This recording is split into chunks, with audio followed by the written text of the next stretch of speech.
গ্রেপ্তার, দালাল পলাতক। হাসখালী থানার উমরপুর এলাকায় পুলিশের অভিযানে 3 বাংলাদেশি নাগরিক গ্রেপ্তার, স্থানীয় দালাল পলাতক। নদিয়ার হাসখালীতে পুলিশের বড়সড় সাফল্য। দালালের বাড়ি থেকে গ্রেপ্তার 3 বাংলাদেশি অনুপ্রবেশকারী। ধৃতদের নাম মোহাম্মদ আবু সাইদ, বাড়ি চট্টগ্রাম, মোহাম্মদ আল মামুন, বাড়ি যশোর এবং মোহাম্মদ ফরহাদ খান, বাড়ি চট্টগ্রাম। পুলিশ সূত্রে জানা গেছে, তারা প্রায় 2 সপ্তাহ আগে উত্তর 24 পরগনার সীমান্ত দিয়ে অবৈধভাবে ভারতে প্রবেশ করে, এরপর দিল্লিতে যায় এবং সম্প্রতি হাসখালীতে ফিরে আসে বাংলাদেশে ফেরার উদ্দেশ্যে। স্থানীয় দালাল কাদের দফাদারের বাড়িতে আশ্রয় নিয়েছিল, কিন্তু পুলিশের উপস্থিতিতে টের পেয়ে পালিয়ে যায়। পুলিশ ধৃত 3 জনকে সোমবার রানাঘাট আদালতে পেশ করে। সীমান্ত নিরাপত্তা ও দালাল চক্রের সক্রিয়তা নিয়ে প্রশ্ন উঠেছে। পুলিশ তদন্ত শুরু করেছে এই চক্রের সঙ্গে আর কারা কারা জড়িত আছে তা জানতে।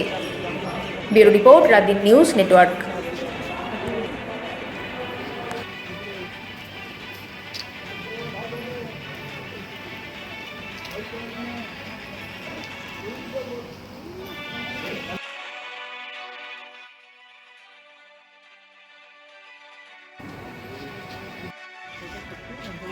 এবার